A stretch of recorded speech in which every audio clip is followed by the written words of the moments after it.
All right.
Time is running out for the drivers. 5 races to go in the Real Sim Racing Asphalt Assault B Series. All eyes tonight on the top 3. Bobby Terrell, CJ LeBaire, Stefan Marinak, as the rest of the field, the other 19 drivers ready and willing to steal a win away here at Charlotte Motor Speedway.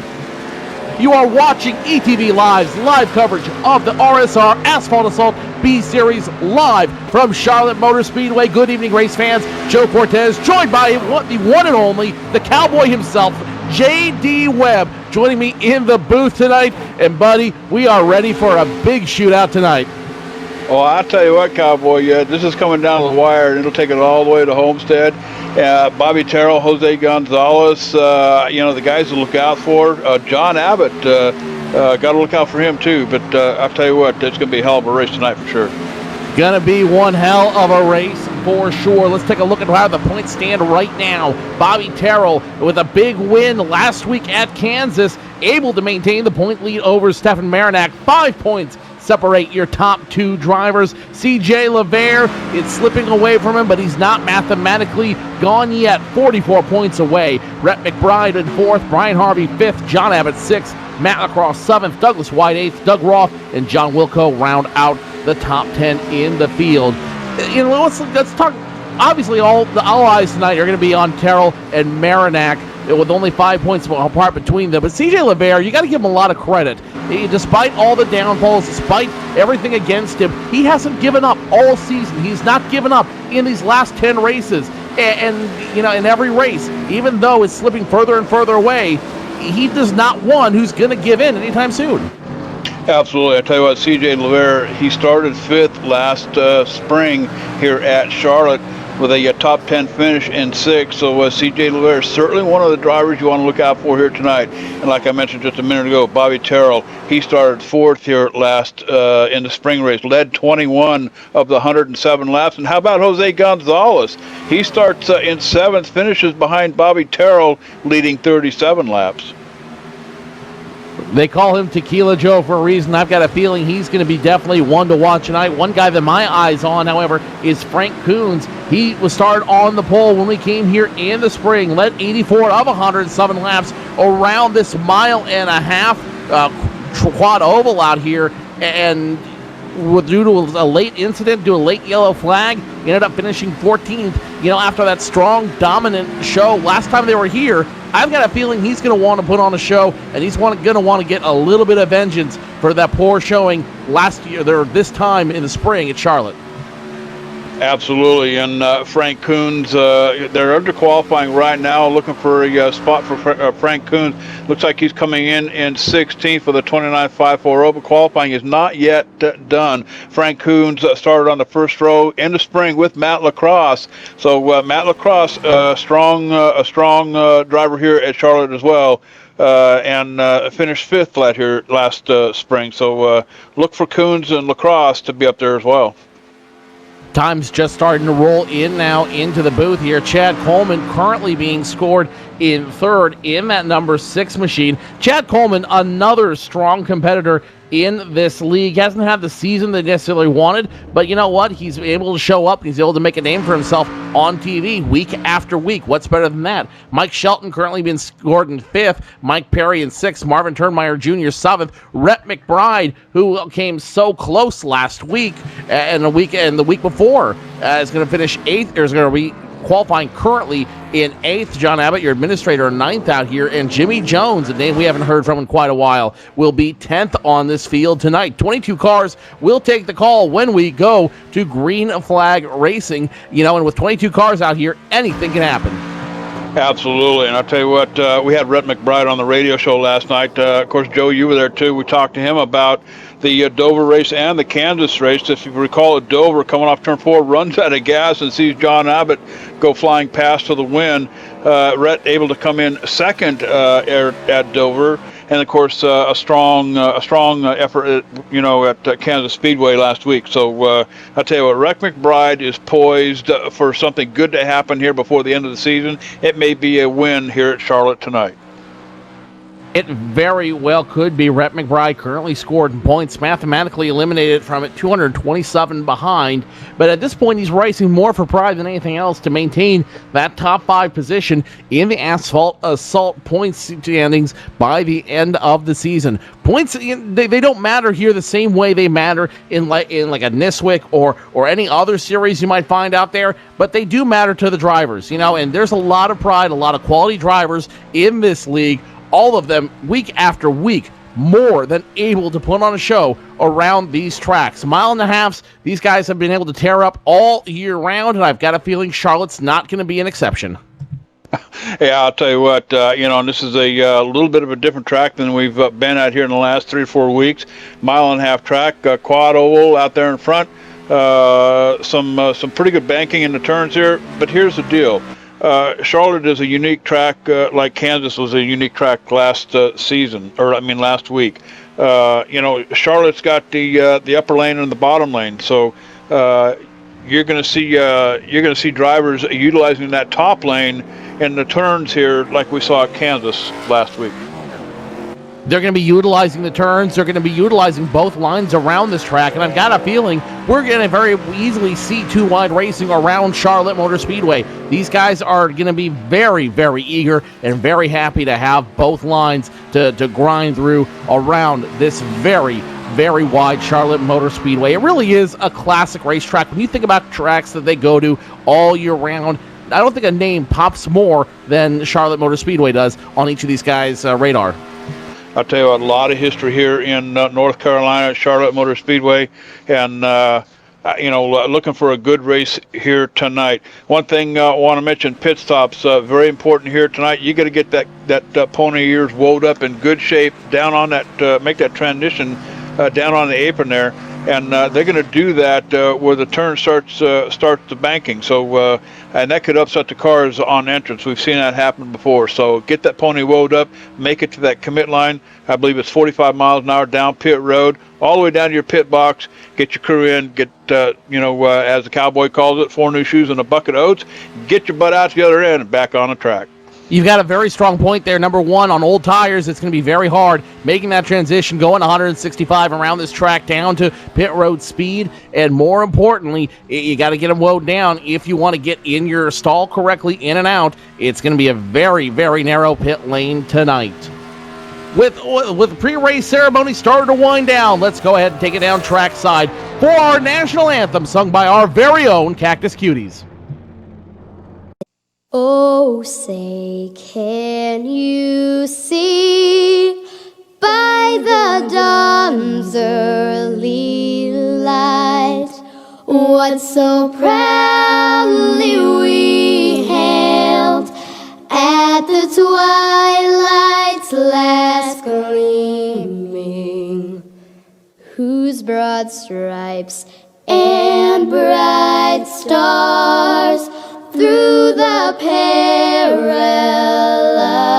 fight o'er the ramparts we watched were so gallantly streaming, and the rocket's red glare, the bombs bursting in air, gave proof through the night that our flag was still there.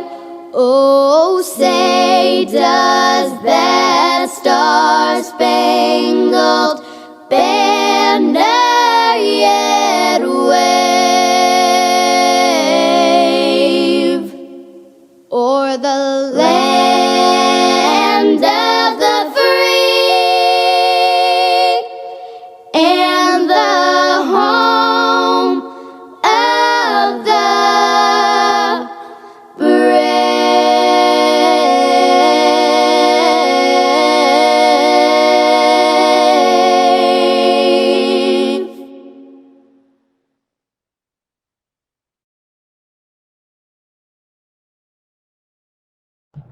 The Cactus Cuties and the Virtual Thunderbirds delivering the flyover, honoring this great nation here at Charlotte Motor Speedway. Let's real quick before they start lining up, I want to show you this transition we were talking about here, JD. You're looking at right now, coming off turn 4, going into pit road. That is a very hard transition that you pointed out. You know, and when you're coming down there on older tires, trying to slow it down from 160, 165, 170, that's going to make it very hard. I think if we're going to see a lot of incidents tonight, it might come around green flag pit stops.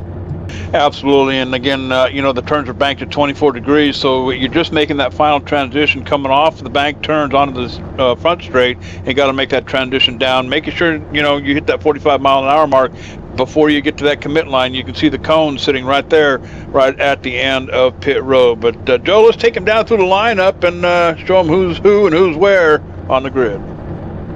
This is your starting lineup for the Real Sim Racing Asphalt Assault B Series at Charlotte Motor Speedway. Starting on the pole, it's the man who's currently leading in points, Bobby Terrell, turning in a time of 29.163 seconds. He will start in first. Beside him, the man chasing him for points, Stefan Marinak, in the 24, starts second.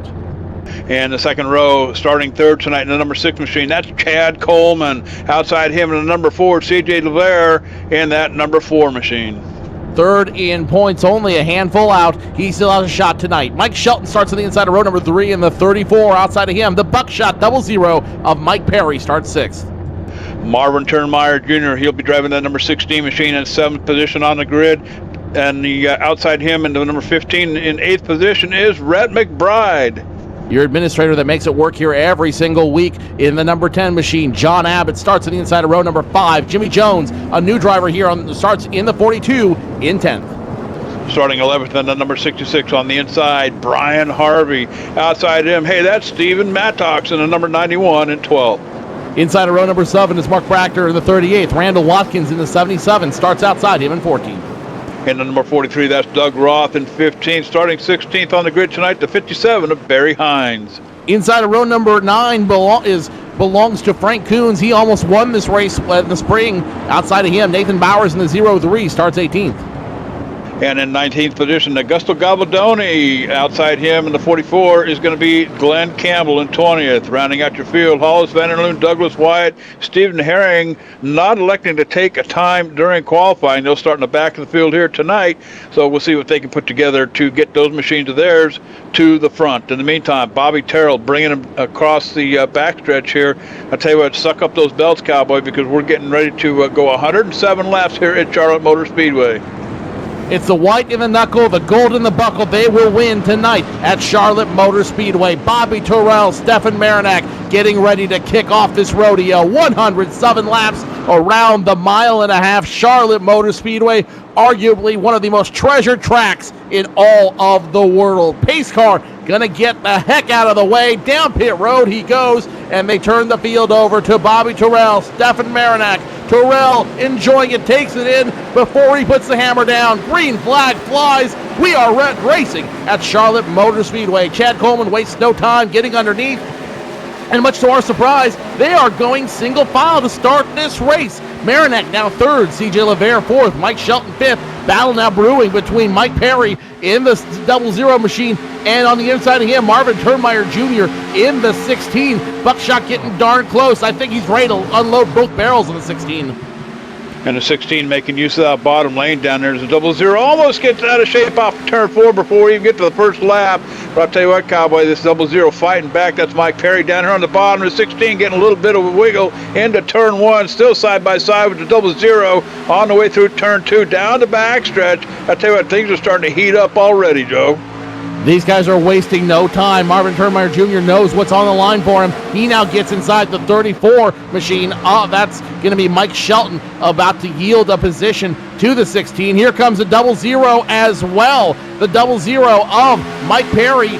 He knows what's up here. He knows what's going on. He doesn't want to waste any time getting up front. The 34, though, having some problems, not able to find a groove tonight.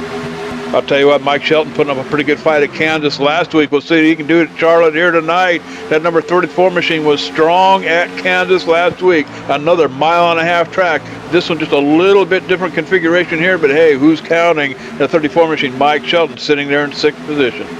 Doug Roth will round out for the top draft right now. 16 cars strong on this freight train. He's going to be the caboose. They'll check that. Glenn Campbell now starting to get a handle on his machine in the 44, and he's going to try to be the caboose of this 17 car long freight train. Behind him is Nathan Bowers, and I think these guys who started in the back, there's two reasons for that. Number one, they know they're not running for points. They know there's not a whole lot on the line for them, so it's a good, respectful move on their part. And number two, if something does happen in the heat of this racing up front, it could change the complexion of the race for them entirely. Speaking of complexion, a couple guys who want to change it real quick are the number 15 of Rhett McBride, who gets around Jimmy Jones very easily. Jimmy Jones coming under attack by the 10 car. That's John Abbott down here on the bottom as well in 10th position. So John Abbott with a strong finish here in the spring race. Remember, he finished 4th after starting in 8th. So John Abbott showing his stuff kind of early here tonight. But, you know, if you get to know John Abbott, he's kind of a methodical driver. It's a little bit unusual to see him put the hammer down this early, but he usually likes to work himself up through the field and get to the front. But Abbott putting one down here and gaining one. I believe that's the 42 machine of Steven Mattox in the 91 on the bottom, and I think that was Jimmy Jones up on the top. Yeah, Jimmy Jones in the 42.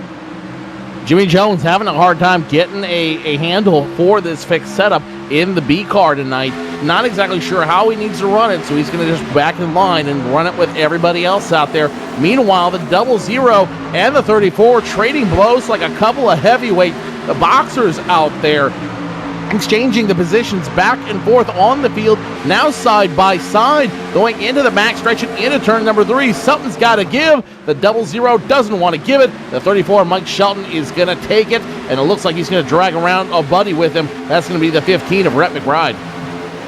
Absolutely, and you know, something unusual, Jose Gonzalez, Tequila Joe, not in the house here tonight, so a little unusual not to see that 26 machine here in the Asphalt Assault Series at Charlotte here tonight. Not sure if he had a prior commitment or what was going on with that race team, but Tequila Joe, Jose Gonzalez, certainly would have been a contender here tonight at Charlotte with that second place run he had in the spring race. But in the meantime, Bobby Terrell has the lead by about 0.2 of a second. Marinak staying right with him. Marinak and Terrell, that's been pretty much you know, the team to beat all season long.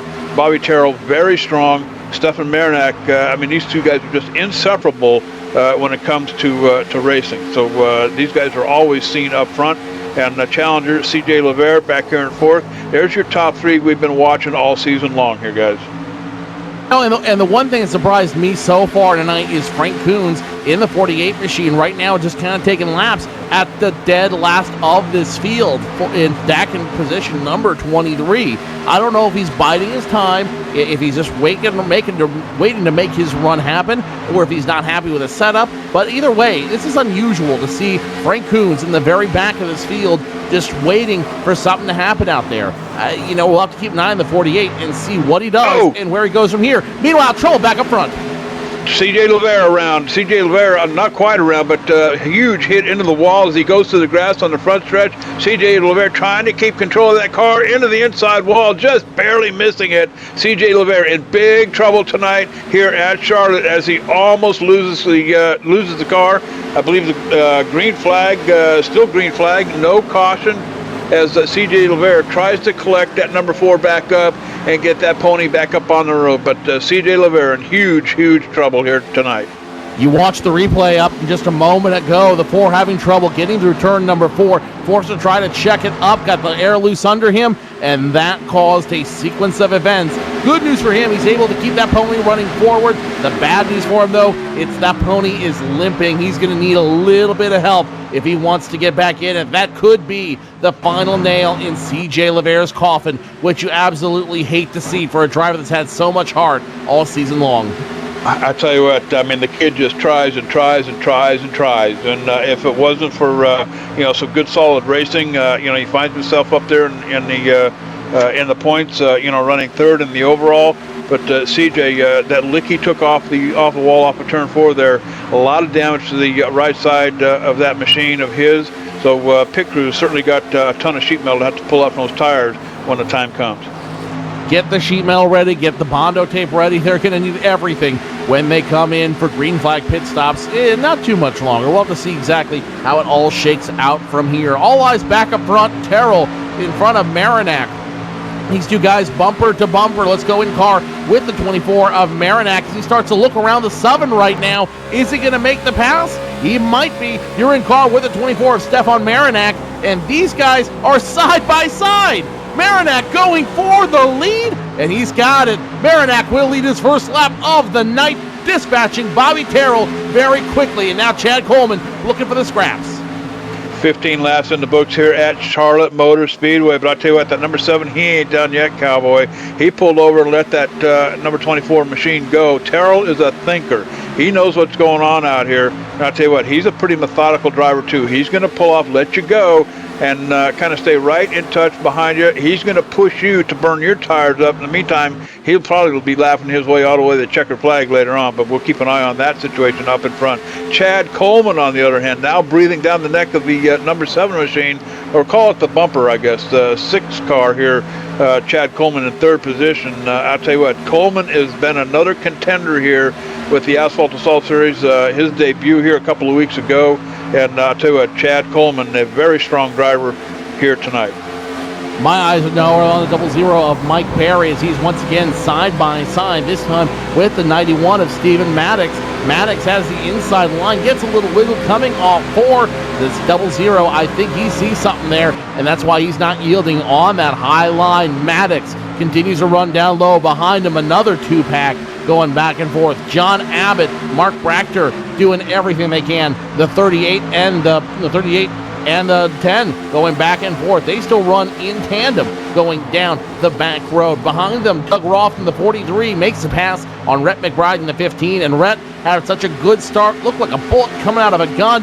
Now he's slowing it up a little bit. I think he sees some trouble brewing with these side-by-sides battles in front of him. You bet. And watching a 91 machine down here, guys, just Stephen Mattox in 6th position here. He's quite a ways in back of the leaders back here, about, let's call it about 3 seconds or so in back of the leaders. But Mattox, I don't know whether he's just that much out of off pace here for some reason, or whether he's just taking his time. Of course, we've still got a lot of laps to go here. 18 of them in the books here so far at Charlotte Motor Speedway. But I'm going to keep an eye on this 91 machine and see what's going on there. You know, watching the aggression between a lot of these drivers right now, another battle happening around the 44 of Glenn Campbell. You see it right there. Campbell getting around or watching as they battle in front of him with Rhett McBride and the 66 of Brian Harvey. Brian Harvey kicking up a position on Rhett McBride. Now the 44 goes underneath the 15 of McBride. McBride might not have this setup figured out yet for the long run. It may not be where he wants it to be just quite yet. Behind him, they can also run in tandem. That's Jimmy Jones now getting dispatched by Barry Hines. Jimmy Jones will also yield a position to the number 57 of Barry Hines and the 77 of Randy Watkins. So they pick up position as well. I think some of these guys are having a hard time figuring out how this setup works later in the race on a longer run. You bet. And I'll tell you what, move it up a couple of notches. Just go for around 9th position. So the 00 just got passed by that number 43 throwback machine of Doug Ross. As a 10 car of John Abbott comes alongside, almost making contact with the 00.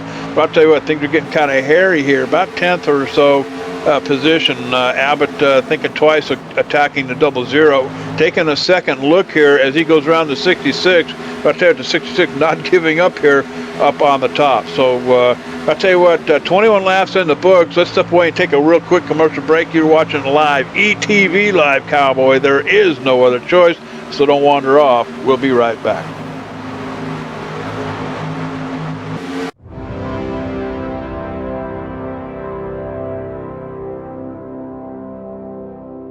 Race fans, it's time for those most famous words in motorsports. Travis, start your engines!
Michael Conti comes up at a corner number 4, and the checkered flag, he wins his first NASCAR race.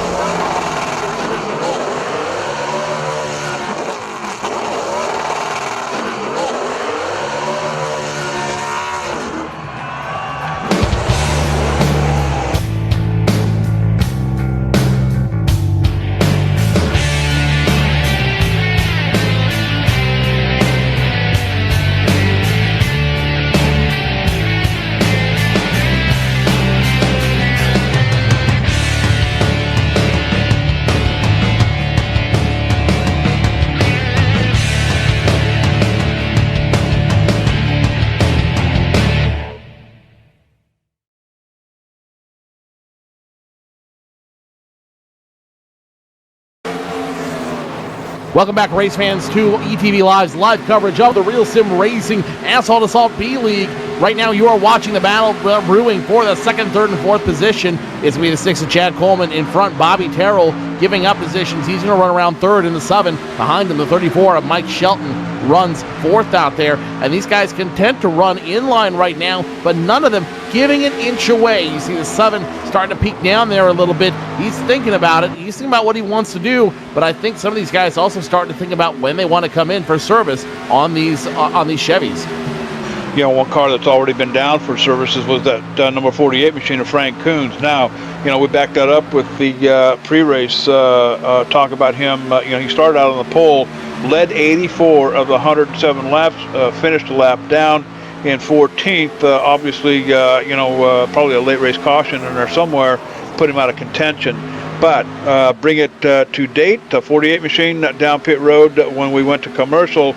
Now, let's go back to lap 6. You know, the 48 had a little bit of an issue, almost getting sideways. And I think something happened to that machine of his. The 48 of Frank Coons now being shown 2 laps down. Some major handling issues on that car as he was just wicked loose on every turn all the way around this track for a number of laps. So that brought him down here about 4 laps to go on pit road to get service, possibly get some repairs made to that machine and get back out on the track. So we'll see what the 48 can do from here on out. But remember, he's 2 laps down.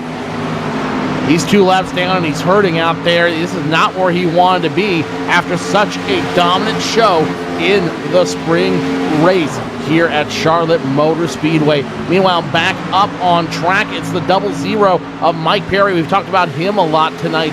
Currently running 14th, gave a lot of positions in those last scrimmages. I think he might be getting ready for some green flag pit stops. That, or he might have burned up the tires in the 00 machine. You see him now fighting with the 77 of Randy Watkins. This 00, Mike Perry, he's got a lot of chutzpah out there, making that car work, making it work around him. He might be a contender to watch later on in the race. I'll tell you what, some of these guys just sneak up on you, and you got to keep your eyes open. And of course, one glued to that rearview mirror. A lot of these guys, like even Mark Bratcher in the number 38 machine, in 7th position right now, good top 10 run for him right now before green flag pit stops. But he's another one that, you're just cruising along, suddenly you look up and there's the 38 machine sitting right there on your bumper. So there's a couple of these guys who are just like that. But looking for green flag pit stops should be imminent here. Probably, I'm going to guess, in the next 6 or 7 laps. Lap 32 right now here at Charlotte. So I'll tell you what, so far it's been a good night of racing. Stefan Marinak out in front, Bobby Terrell falling into the 3rd seat up here to Chad Coleman. Coleman finally getting around here a little while ago, but I'll tell you what, Coleman's got his work cut out for him too. I believe that's a couple of lap cars in front of him. A guy who's had a quiet run all night, but is finding success in the top 10 is the Rhinestone Cowboy himself, driving the 44 machine, Glenn Campbell. He got the wave around from Doug Roth to put him in the 9th position, and he is sitting happier than a clam out there, riding that pony through a star-spangled rodeo, if my memory serves me right. Star-Spangled Rodeo. There you go. But I tell you what, it's been a rodeo here in the last 3 or 4 weeks with these guys, and I had a couple of them on the show course, like I said, at the top of the show. Rhett McBride joining us on the radio show here this week, and Rhett talking about the screw up at Dover, a race defeating, running out of gas off of turn 4, but coming back with a little bit of a redemption, solid run at Kansas last week. But I'll tell you what, McBride's got his work cut out for him tonight, 15th in that 15 machine. Sitting back here in 5th and 11th here with Brian Harvey. He's got Doug Roth out in front, that 43 machine. Always getting a little bit wicked loose there coming off turn 4, but I tell you, we still got quite a ways to go here. So a lot of these guys, they're pretty methodical about how they race, and the closer we get to the end of this thing, we'll see them unleash their strategy and go for the run at the finish line. One guy that's going to need a lot of strategy to help him out is CJ LeVere in the number 4 machine, now getting passed by that group we were just talking about a moment ago, officially 1 lap down after almost losing it on the track. He's going to need some help. He's got to figure out what he's going to do if he's going to get his lap back and stay in contention. Mark Brachter in the 38, running clean with John Abbott in the 10 machine. They run just in single file right now. Your top 8 running single file right now through this field. Bobby Terrell now back in 2nd after getting the position back from Mike Shelton in the 34 machine. He had a great run last week too. He was battling back and forth before an incident took him out at Kansas. And so Mike Shelton, I got a feeling he's driving just a touch angry tonight. He's driving with a purpose tonight in the 34 machine. Yeah, I'll tell you what, he is. I want to go back to CJ LeVere. That's a mouthful. CJ LeVere. Have another bottle of beer. The 4 machine, just another couple of words in that 4 car here with CJ LeVere. I think what he's doing, Joe, is just turning laps right now. He's hoping for a caution to come out. He doesn't want to come down pit road and risk a couple, going down another lap. It'd be pretty hard for him to get back 2 laps here at Charlotte, especially if the race continues on like it is right now. So I think what LeVere is doing is just he's logging laps right now, trying to keep the thing pointed in the right direction. Doing what he's got to do to keep the car in good shape, so he can make it, to that green flag pit stop and get the repairs needed to get that thing back up to the front here. 48 of Frank Coons now in the grass on the front stretch. Not sure what happened. We have to go back and see the replay on that. But Frank Coons' night is, for all intents and purposes, over. It looks like he is limping it down off pit road. Now trying to get back on track. The 48 machine trouble with that car that's going to cause him up. Replay is up, and let's see exactly what happens. Starts at turn 4, where he loses it. And I'll tell you what, another wall strike here, just like we saw back here a couple laps ago, but this time he takes that ride down through the grass here, getting it almost sideways, manages to hang on to it, and I'll tell you what, it takes a pretty good operator to get your car across that grass. It's like driving across an ice rink down there, but manages to get that pony woed up here a little bit right there to commit line on the other end of pit road. But the 48 machine, Joe, certainly having his night, a night that he didn't want to have here at Charlotte for sure. Frank Coons now coming down pit road in the 48 machine. He is going to have to serve a penalty for making it for unsafely, illegally coming down pit road. So he will serve his penalty, and that should be, for all intents and purposes, the end of his night. Rhett McBride, meanwhile, in the 15 machine, running 9th. Doug Roth behind him. Doug Roth has been giving positions away. The guys are running a little bit faster than him. Got to give him credit for that. Very sportsmanlike move. But, you pay the devil his due. I've got a feeling that Doug Roth is showing a little bit of goodwill right now because he plans on taking it away when the moment is right. Yeah, and while we're watching that 48 machine, the 6 car, Chad Coleman, slips back to 4th position. So, he was breathing down the neck of the 7 machine there for a while, but suddenly finds himself back in 4th. So, I'll tell you what, it's an interesting night here at Charlotte Speedway for sure. Marinak's still out in front, but Bobby Terrell kind of trying to close the distance on him here a little bit, has given Marinak about let's say a half a second lead up here. But hey, what'll happen here is pit road. That's the tell-all here. You get your car down pit road, and I'll tell you what, you got to have a fast pit crew. Get that service done, get back out, and get with it. You're watching the blimp view right now between the 24 of Marinak and the 7 of Terrell, and you can see right there that huge gap between them. On paper, it's 0.6 of a second. In reality, it might as well be a small convenience store between the two of them. Marinak having a strong hold on this race, but I think he might be living up a little bit as Terrell. He might be. Someone must have told him on his crew we're talking about him right now, because he picked up 0.2 of a second that time around, and I've got a feeling Terrell is not done showing off the TV cameras yet. A 0.56 lap for Terrell to Marinak's 1.75. So I'll tell you what, Terrell, even as we approach green flag pit-offs, Terrell's still closing the distance on Marinak. Now here's the deal. Okay, we watched him pull over and let Marinak go here about 15 laps ago or so. All right, that is part of Bobby Terrell's strategy. Okay, he's going to pull over, let you go. He's going to let you burn your stuff up while he kind of pushes you along. So Terrell doing everything he's got to do according to his rule book, keeping Marinak out in front within sight as Mike Perry starts his way down, coming off pit road here. The 00 coming off pit road in 20th. He's going to be a lap down on paper, but not for very much longer. Green flag pit stops have started, and now it's a matter of time with to see who is next coming down pit road. Leaders elect to go around one more time. Everybody electing to go down one more time, but it's now starting to be on the minds of everybody. The seal is broken, and these guys starting to think about when and how they're going to come down pit road. One more time around, nobody throwing the hand out to accept the service of their crew. 47 laps here on this run from green flag to this point with no interruptions. So I'll tell you what, we'll keep an eye on the leaders up here, at least I will, as we watch the rest of the action here. And I tell you what, green flag pit stops are imminent here for all of these guys, with the exception of the 48 machine, who has decided to call it a night. The 48 car, Frank Coons, on the hauler, and like we say here on ETV Live, headed to the barn.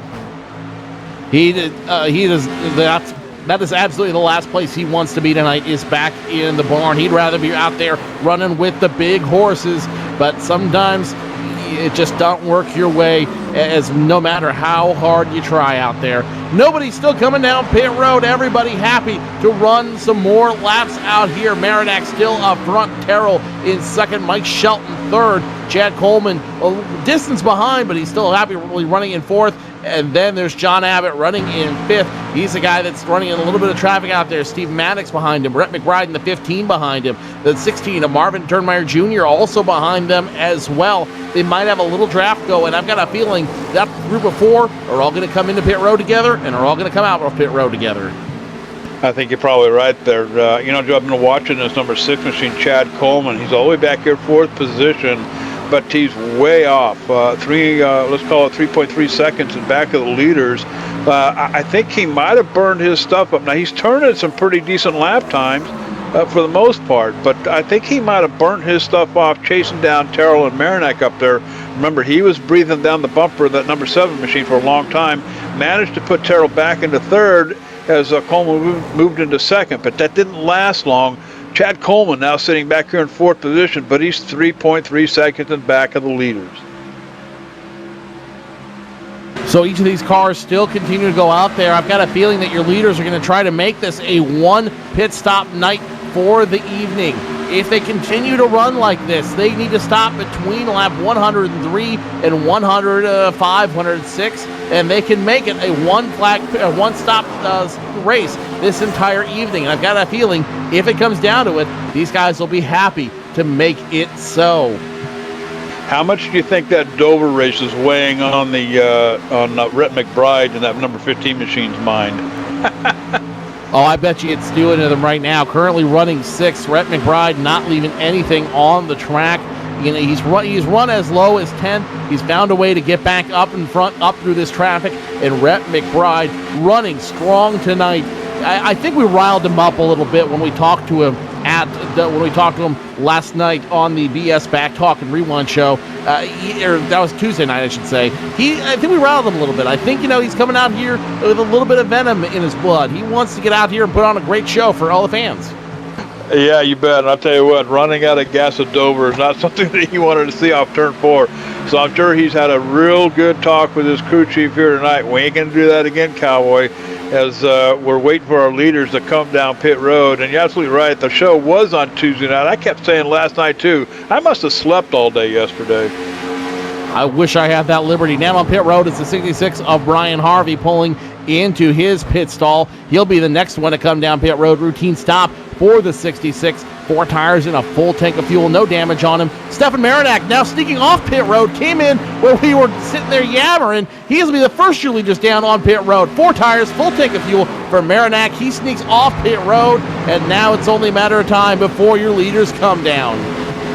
Chad Coleman coming down pit road. The number 7 machine, Bobby Terrell, coming down pit road as well, as Chad Coleman is already in his pit box getting service on his way back out. The 7 machine of Bobby Terrell, he's coming down pit road. It's 45 miles an hour. Get to that pit box, both sides will come up. It'll be 4 new shoes and a bucket of oats for that number 7 machine for sure. Douglas Wyatt coming down pit road. The 34, Mike Shelton will come down this time. The 98 will come down this time. The 7 now finally making it to his pit stall. And again, routine service for this number 7 machine. Full tank of fuel, 4 tires, and he should be down and away any moment now. Yep, it's going to be a long stop for the 7 machine, as it looks like they weren't able to get the tires on right the first time. 7 down and away now on pit road. The 16 of Turnmeyer Jr. CJ LeVere still having trouble on pit road. John Abbott makes his way down to his pit box. Abbott running that number 10 machine, 45 miles an hour. It's a long haul down to his pit box as he gets over, pulls in, and he'll screech to a stop. The right side, or the right side will come up.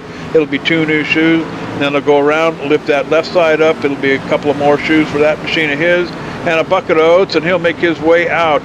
Rhett McBride now assumes the lead. A couple of bonus points for him. We'll see how long Rhett McBride stays out. Now, I'll tell you what, this is a big risk on the 15 machine. I'm sure the thoughts of Dover entering his mind as he comes off of turn 2 down the backstretch. We'll see the 15 machine try to pull off possibly this time by.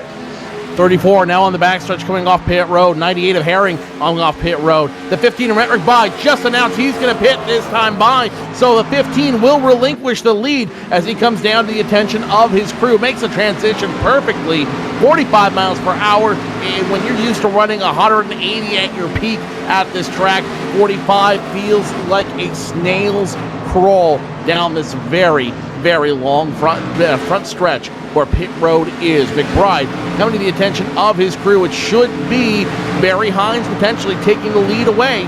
4 tires and a full tank of fuel for McBride. Coming off pit road will be Hollis Vanderloon in the 18 machine. Jimmy Jones in the 42 also coming off pit road. Augusto Galladini, 666, coming off pit road. That should complete the cycle of pit stops. Good stop for the 15 machine. His car goes down. He's on his way out and work his way back up on the track. Now, as we were talking during the pre-race show, that transition coming from turn 4 onto that apron down there, we just saw the 15 get a little piece of it. You're talking 24 degrees to a flat surface. That's a pretty significant, transition when you come off the track onto pit road. You saw the back end of the 50 machine wiggle around there just a little bit as he gets on the binders. But I'll tell you what, 45 miles an hour, right at the commit line to 15, back out on the track and up to speed. So, Barry Hines will be the last one down on pit road, finally relinquishes the lead. And wait, we got a car in the grass out there. This could change the complexion of the race. That's Glenn Campbell, the Rhinestone Cowboy, in the 44 machine. He made the same mistake. Hit the wall, coming off 4, and comes down pit road. Green flag flies, though, as they continue to run. Glenn Campbell done for the night after that evening-ending mistake. I'll tell you what, just like we say on here on ETV Live, just put it on the hauler and headed for the barns as we watch what happens to Glenn Campbell in the number 44 machine. Same thing we saw Frank Coons do. You take the wall hit off of turn 4, get you a little bit sideways, and across that ice skating rink they call grass down there across the front stretch. So unfortunately going to be a night-ending event for the 44 machine. And I'll tell you what, tough night for a couple of drivers here, including Frank Coons, CJ LeVere with his issues, still sitting on pit road getting repairs. But I'll tell you what, tough night. But anyway, let's go ahead and cut away. Let's take a commercial break. You're watching live, ETV Live. This is the Asphalt Assault B-Car Series from Charlotte Motor Speedway. And I am in the booth with none other than Joe Cortez. Laura Lawson down on the cameras for you tonight. We'll be right back, so don't wander off.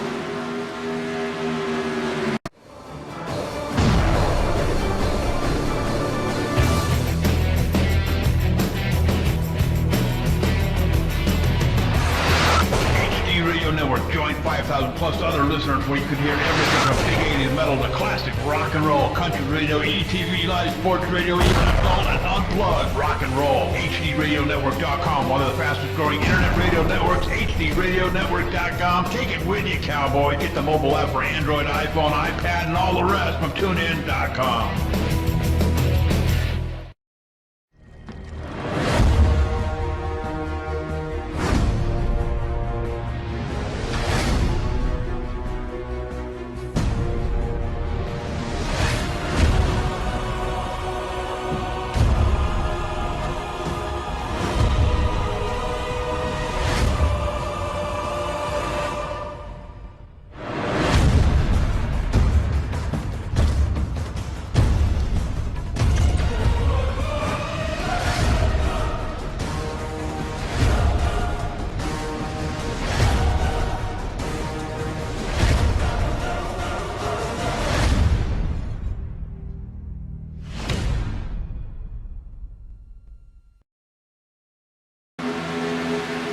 Stefan Marinak continues the lead. Bobby Terrell half a second away, and all eyes are on your 2 leaders as we continue to run green flag racing here at Charlotte Motor Speedway. It is the Real Sim Racing Asphalt Assault B Series, and 100.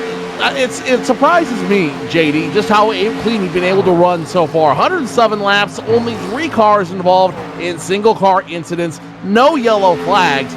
Everything going as smooth as can be for your front runners. You bet. And I was going to talk about Mark Bratcher here for a minute, but hey, scratch that. Throw it back here on the 10 machine, lap 65. Laura can get a replay of it.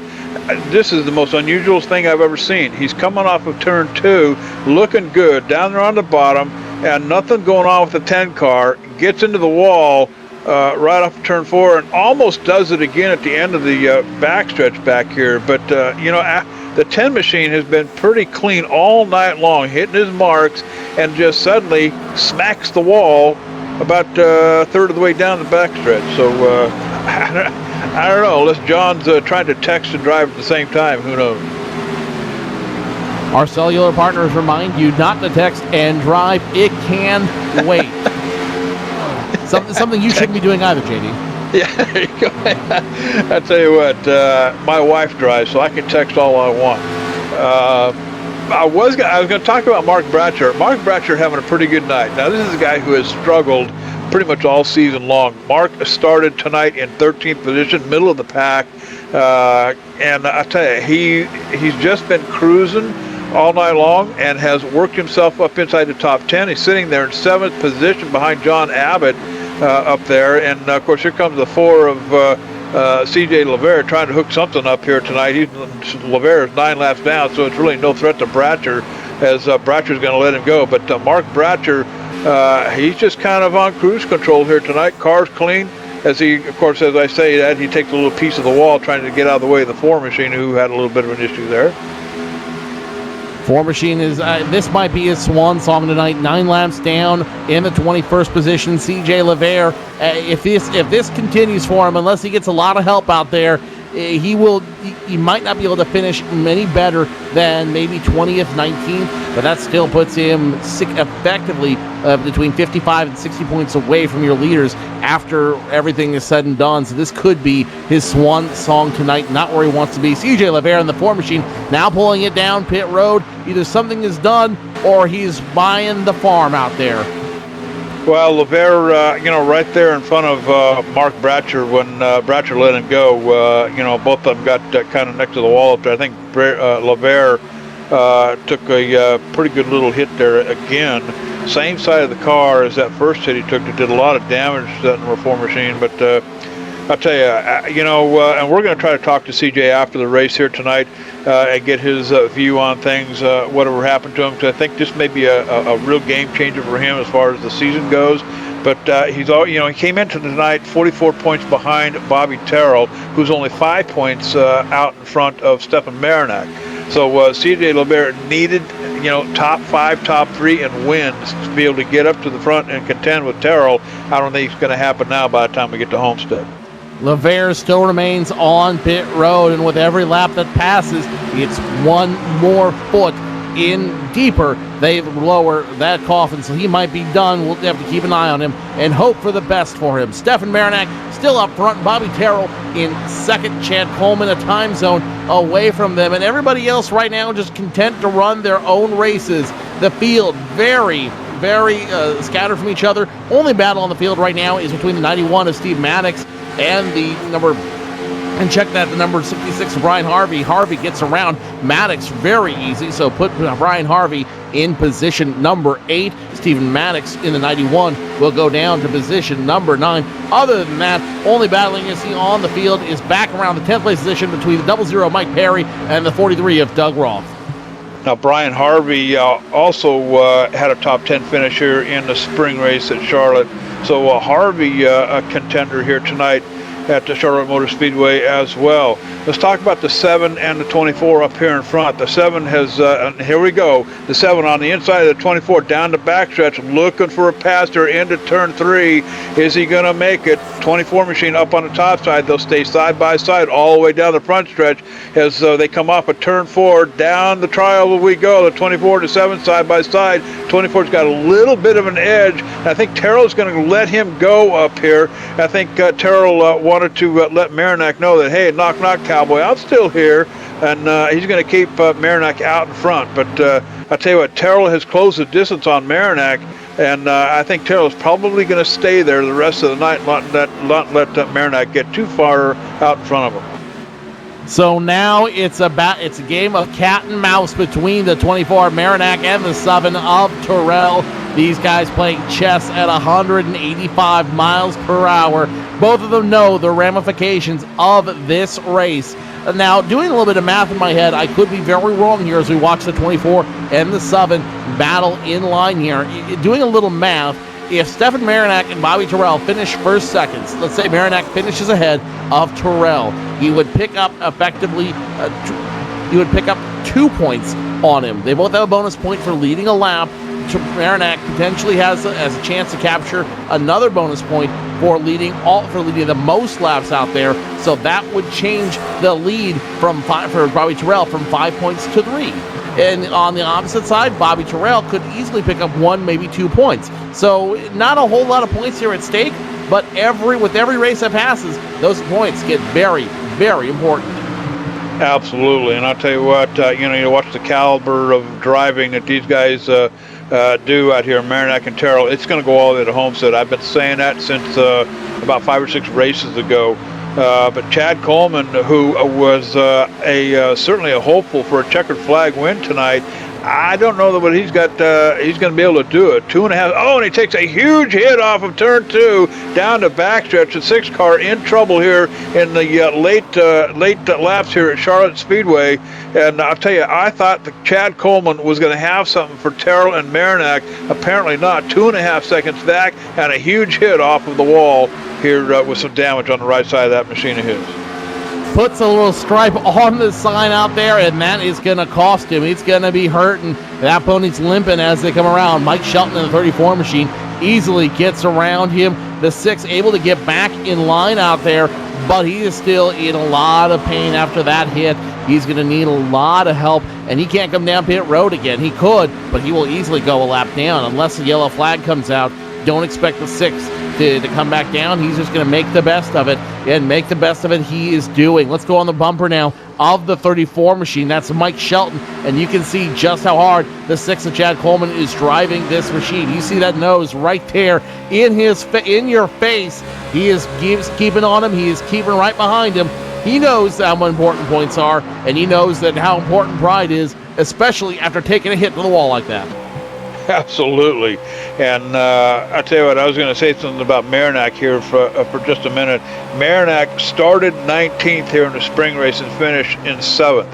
So for Marinac, this may be, if he can hang on to it all the way to the checker flag, this may be a small bit of redemption for him, as he didn't lead any laps the last time he was here in the spring race. So Marinac, I don't know. We have to get some numbers from from Laura downstairs.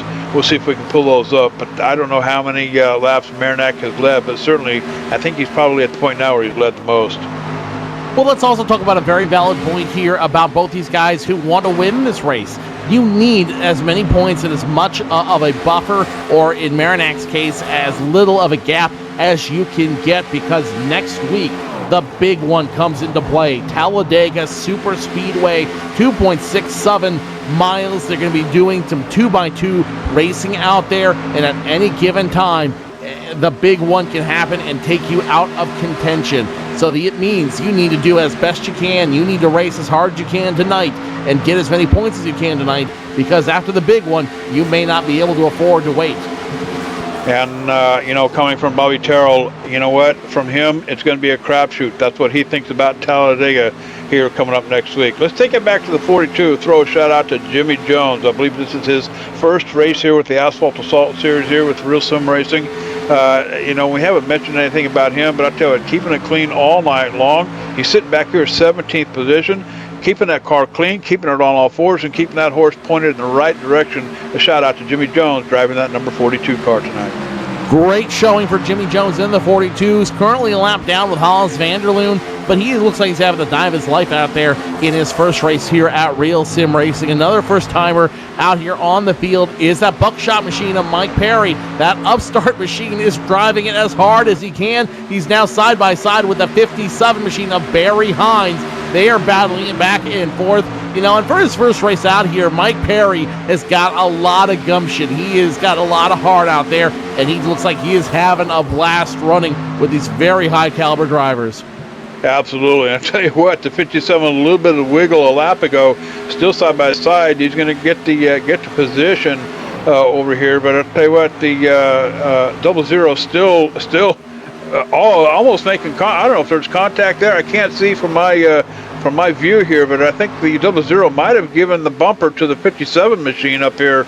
But coming alongside is the 03 machine of Nathan Bowers, another car that we haven't talked about a whole lot here tonight. Nathan Bowers in 14th position. he's still on the lead lap here. And I'll tell you what, for now, for these guys back here, it's all about positions as the laps start winding down here at Charlotte.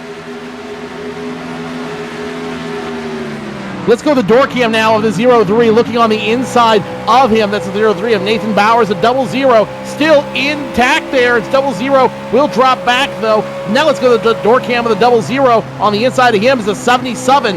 Oh, contact. Randy Walken. Contact there, you saw that live. Heavy contact between the 77 and the 0-0. Wrong place, wrong time for Mike Perry. And that is going to cost him the position and possibly running with that group. And I'll tell you what, this is all about position back here. The last two cars on the lead lap, the 0-0 back here fighting with F77 of J. Randall Watkins as the laps start winding down. 87 in the book, so we're on the short side of the stick here tonight at Charlotte Motor Speedway, and this is Real Sim Racing's Asphalt Assault Series. They call it the Nationwide Series, no chase series, so it's the driver who has the biggest pile after a homestead that wins, Joe. It's kind of the way you play out there, Cowboy. All in or nothing. Hey, you know what? It's like a poker game, dude. You know, you throw it all in and roll the dice, and here we go, Cowboy. And I tell you, this is going to, for Terrell and Marinac, it's going to go all the way to Homestead. I bet on it.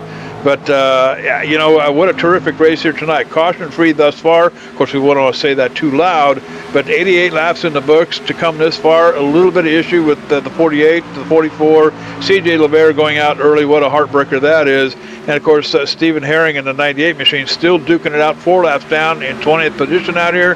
Hey, you know, throw a big shout-out to all these guys. Stephen Herring is the admin over at the Real Sim Racing Monday Night Series Full Throttle Cup, so a huge shout-out to Steve Herring here at Charlotte tonight.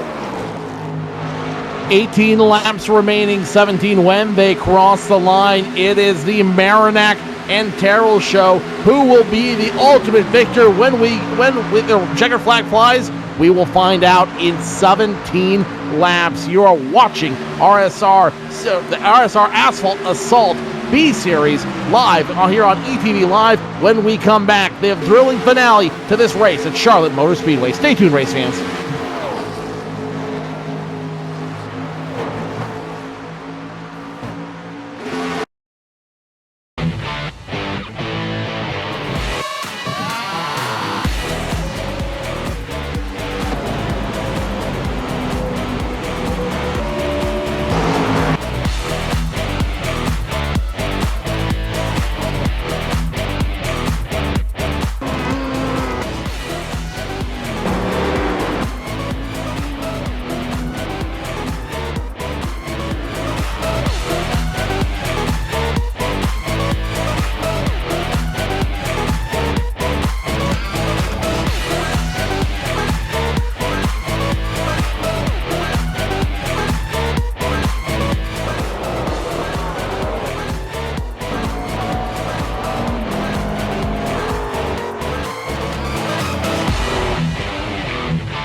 Sponsoring the Thursday night Real Sim Racing Asphalt Assault Series Inside Sim Racing, your first and best choice for all the news and reviews in online motorsports. Join Darren Ganji and Sean Cole for the latest and greatest in product reviews, simulation, auto racing games for PC, and the Xbox crowd. From steering wheels to full-size racing rigs, updates on popular racing games, and a whole lot more. It's the yellow pages of online auto racing. Inside Sim Racing has it all. Visit them at isrtv.com, your sponsor of the Thursday night Real Sim Racing Asphalt Assault Series.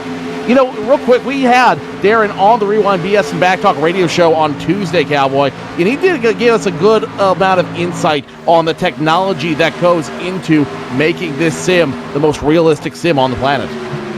Absolutely. You know, we talked about some of the steering wheels. One of the ones that he's very familiar with cost over $1,000, dude. Can you imagine that?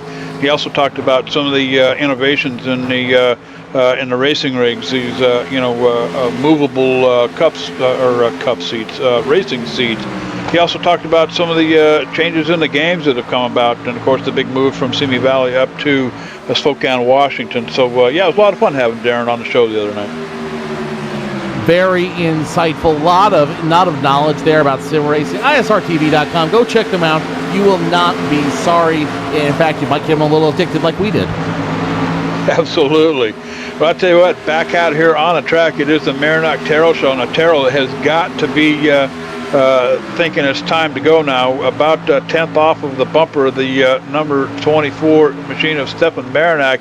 Terrell is looking for a win here at Charlotte for sure. And I'm sure by now he's got the hammer down on that number 7 machine. 10 laps to go here at Charlotte Motor Speedway, Joe, and I'll tell you what, it will come down to the wire here tonight. It should be a photo finish, I'm sure. And I'll tell you what, if it's not, it'll surprise the heck out of me here tonight at Charlotte. 10 laps when they cross the line. Let's go inside the 7 machine of Bobby Terrell running on board with him. 10 as they cross the line, and you see him now looking for a seam, looking for somewhere he can go to get around that 24 machine. The 24 is locked up, the most laps led out here tonight, so he's got that bonus point going for him.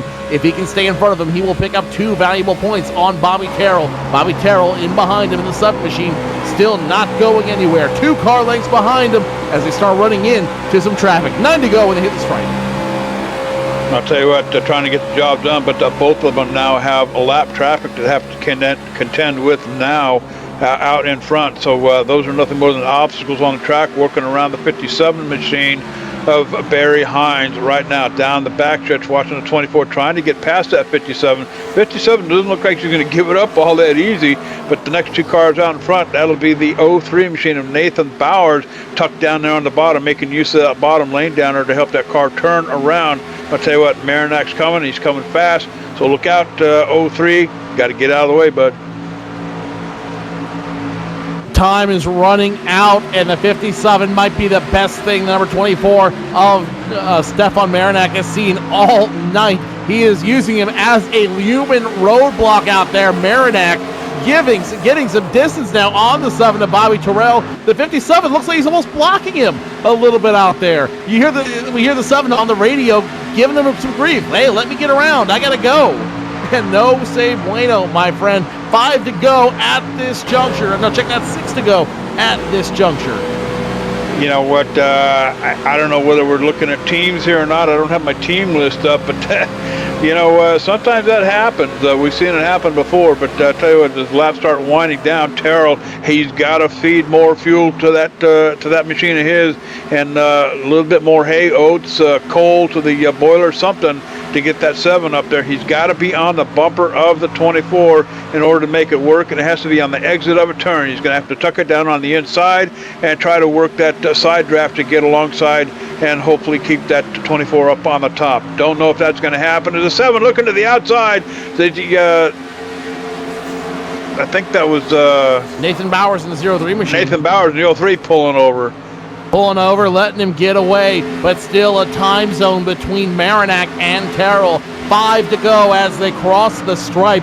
Stefan Merrimack, almost a second between him and the 7 machine. The lap traffic worked exactly as Merrimack needed it to, and now all he has to do is keep that pony moving straight, keep it moving forward, do whatever you gotta do. Give it hay, give it wings, I don't care. Do something with that 24 to keep it moving forward. Stefan Merrimack, he can taste victory. He wants it. He just has to keep it clean for 4 more circuits around Charlotte Motor Speedway.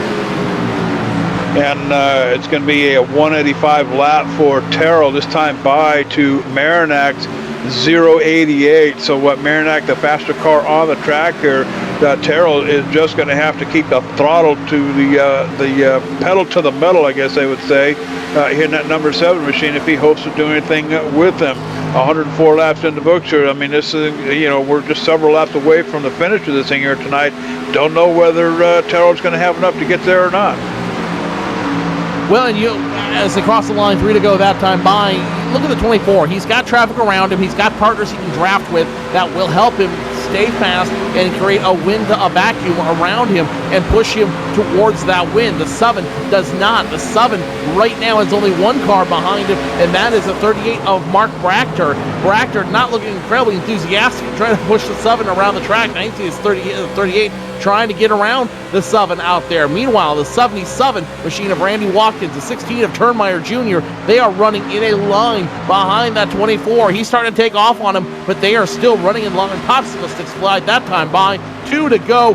Marinak in his own world out there. All he needs to do is 1.5 more laps, and he will have won at Charlotte. I'll tell you what, the next flag, whatever it is, will end the race. But I'll tell you what, we're hoping for that white flag to come out. That would be the last lap here as we come across the stripes. And it looks like Marinak's going to pick it up. And I'll tell you what, we are getting, the 16 takes a hit into the wall, manages to keep it up out of the way of the 7 machine, but I don't think Terrell's going to have enough to get there. He's fallen 1.2 seconds behind Marinak, so it's Marinak's number 24 machine. It's his to lose here tonight. Is to lose as he goes into 3 and 4 for the final time. Marinak finds a way to make it happen. He will be your winner here at Charlotte Motor Speedway. Bobby Terrell finishes 2nd. Mike Shelton in the 34 machine finishing 3rd. Chad Coleman, Rhett McBride rounding out your top 5 on this field. And Marinak, not only did he earn that win, he desperately needed it to keep his championship alive.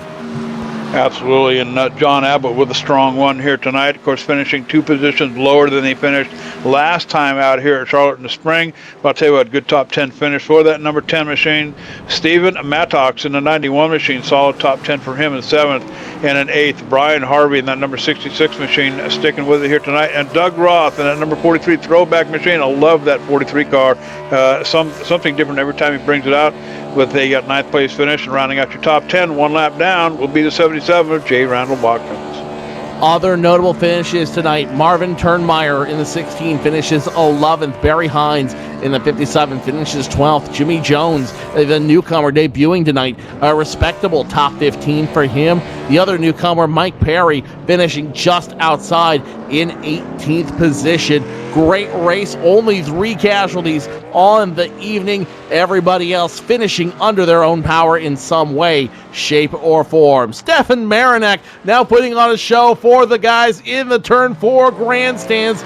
He will be your winner here tonight. We will talk to him and the top 3, plus recap the race and look forward to the big monster next week at Talladega. Stay tuned, race fans. The Asphalt post-race show starts next.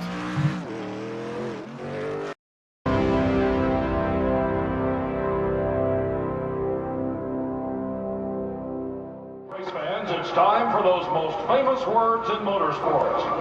Travis, start your engines!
Michael Conti comes up at a corner number 4, and the checkered flag, he wins his first NASCAR iRacing.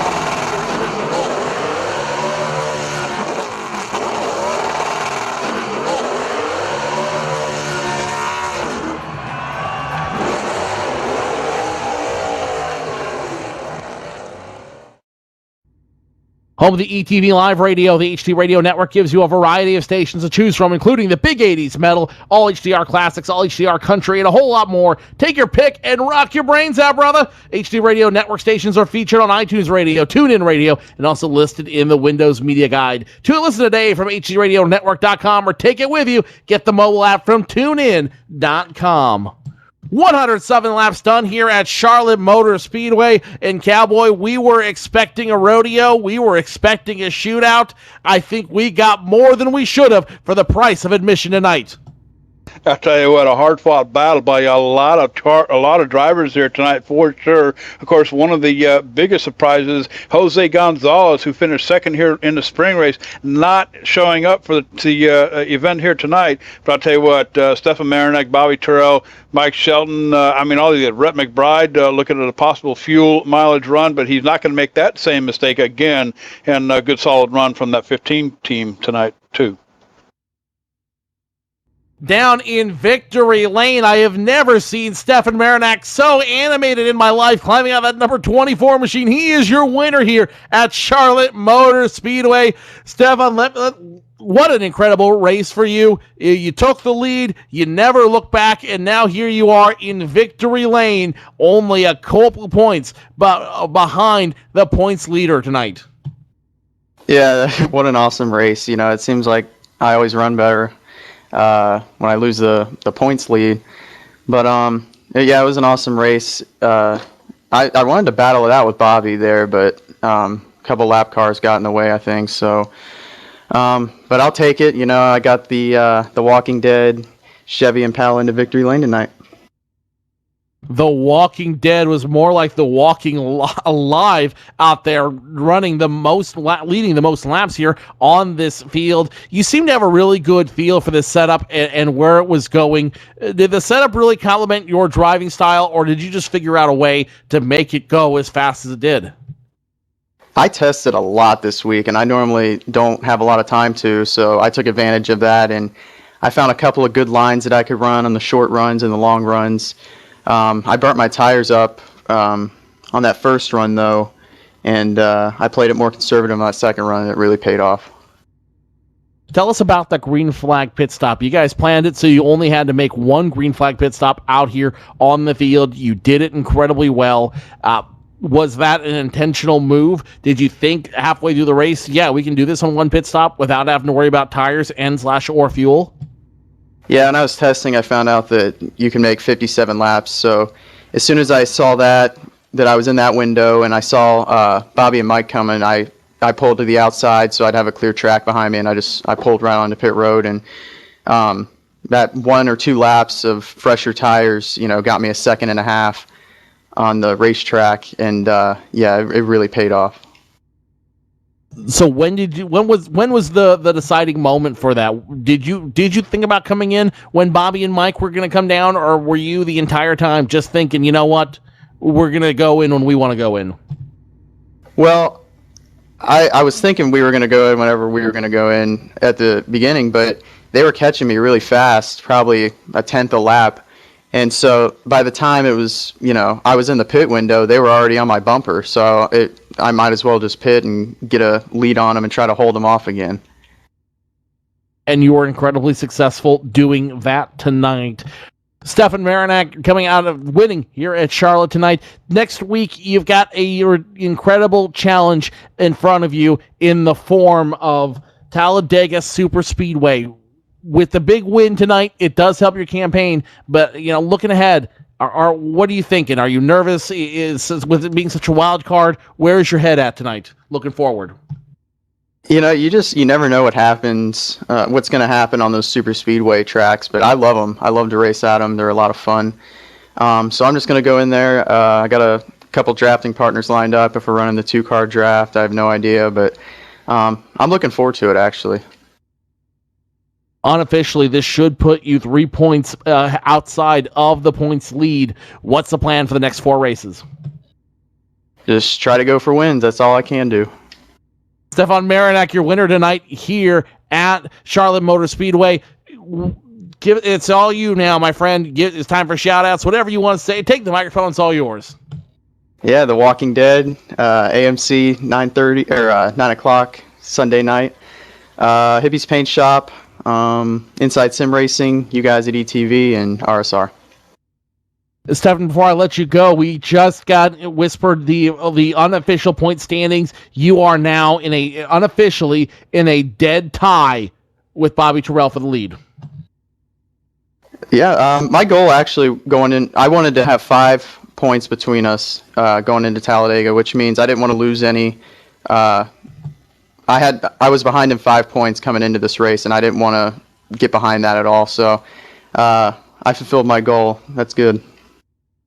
Not good behind him at all, but standing right there with him. Stefan Marinak, your winner here and co-leader of the points chase for the RSR Asphalt Assault B-Series. Let's take it over to Cowboy J.D. Webb, who's standing with the other guy on top of the points podium right now. That's Bobby Terrell. I'll tell you what, a nervous look on the face of Bobby Terrell down here on pit road as he just learns about the 00 here. Both of him and Marinak sharing that seat there at the top of the pile. So he just heard that announced on the monitor down here. Terrell, how does that make you feel, bud? Me nervous? Man, I'm as cool as a cucumber, man. Not nervous at all. I mean, really, I hope it comes down to the last race. I mean, that would be cool, and I just have to beat him. Little bit disappointed because I felt like I had the car to beat him. I mean, nothing I can do about lap traffic. I was trying to set him up. I was able to catch him just whenever I wanted to, and sometimes I'm too laid back, just taking my time, just clicking off the laps. But hey, man, it is what it is.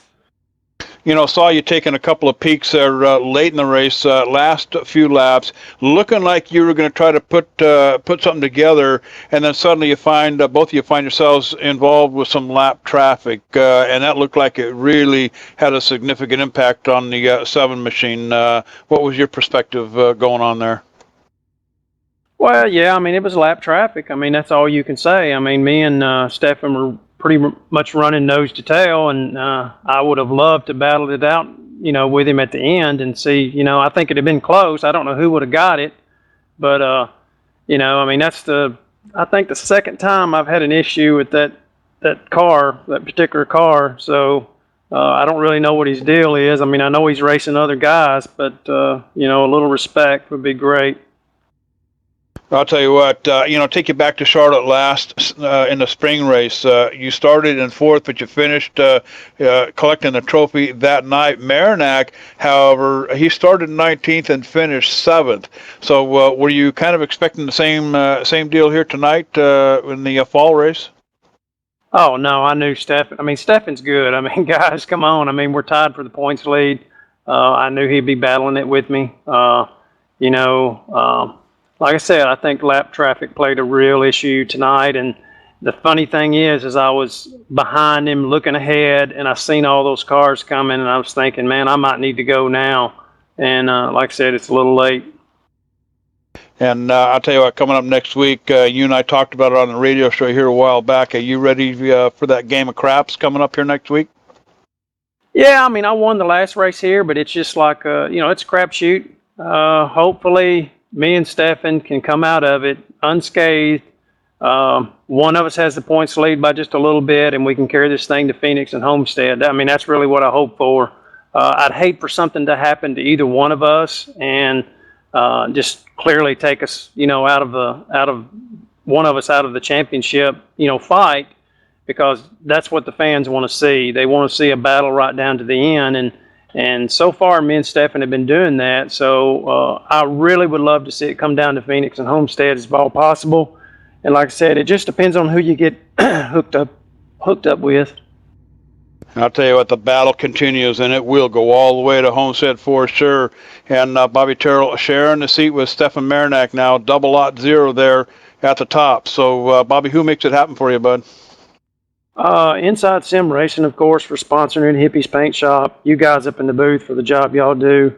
Laura on the cameras. You and Joe in the booth. And Harrison. Derek Spear Designs. My teammates. I just can't thank everybody enough. All right, Bobby Terrell, what a terrific run he had here tonight. And Joe, I tell you what, Cowboy, get your dice ready. Go to the craps table next week at Talladega. Talladega, not one to be trifled with. Nobody knows this more than Mike Shelton. Mike, a little bit of bad luck last week, and now you find yourself third here at Charlotte. Yeah, I had a good run going. Where's the caution when you need one?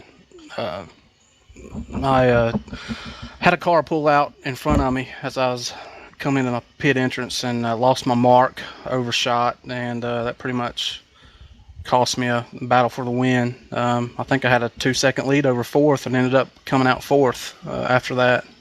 But congratulations to Stefan BT on a good run tonight. I'm glad to finish third. Mike, you mentioned a key word there. No yellow flags tonight. Only had 3 cars retire on the field. Were you surprised that there were no yellow flags on the field tonight? That everything went pole to pole, green all the way?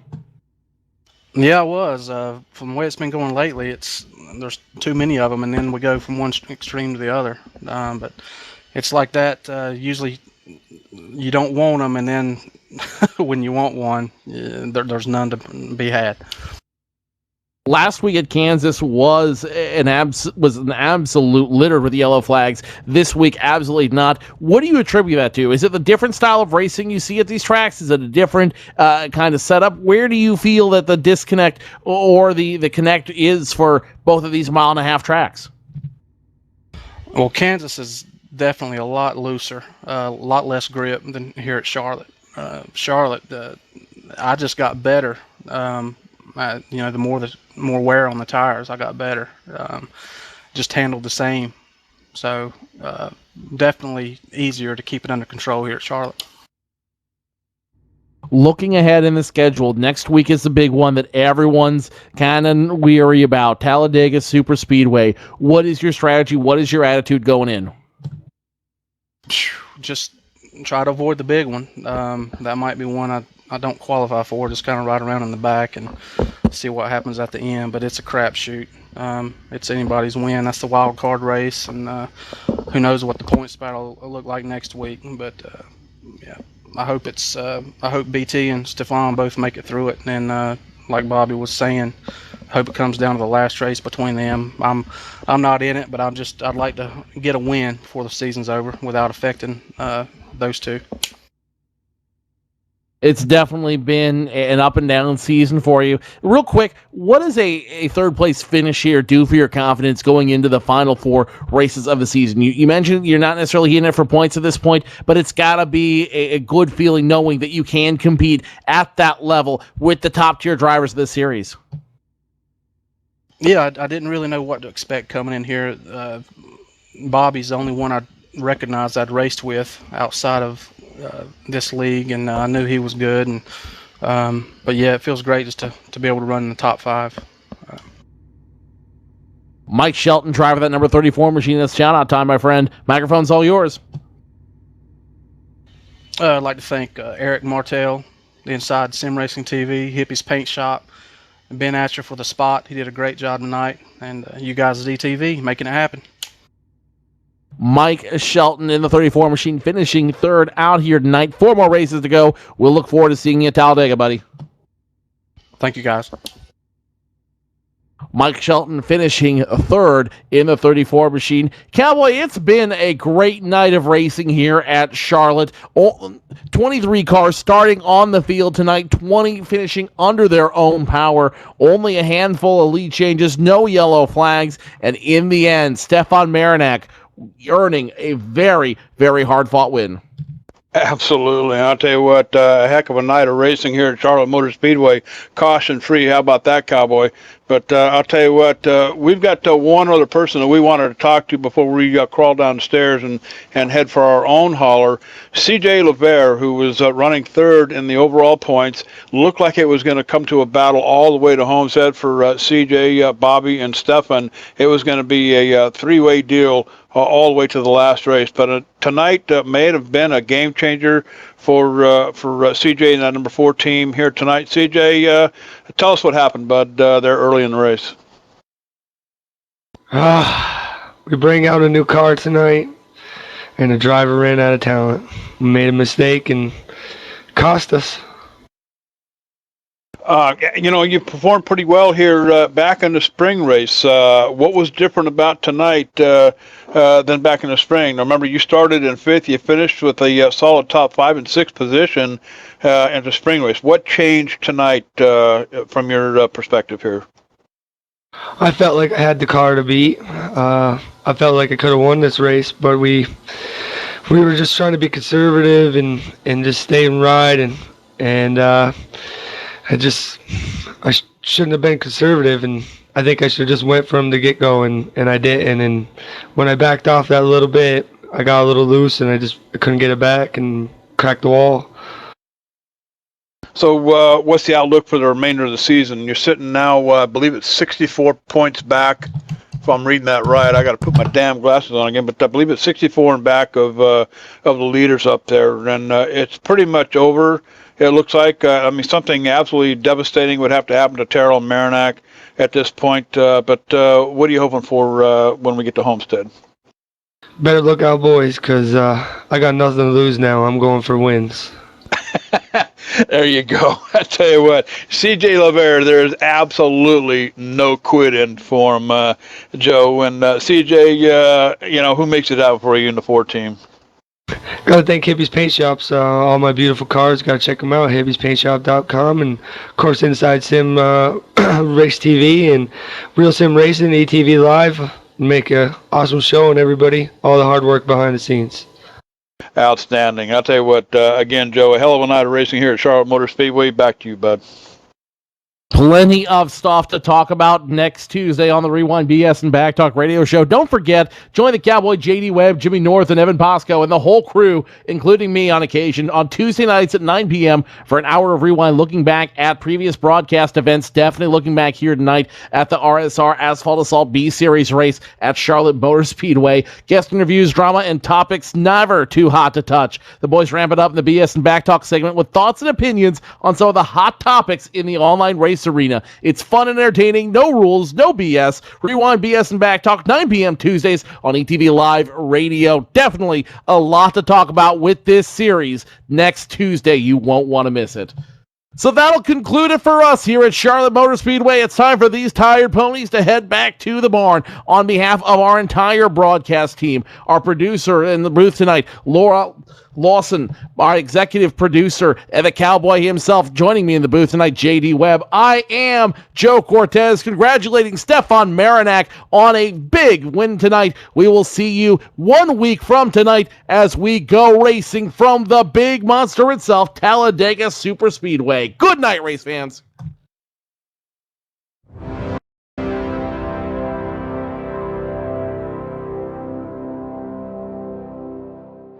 It's time for those most famous words in motorsports. Travis, start your engines!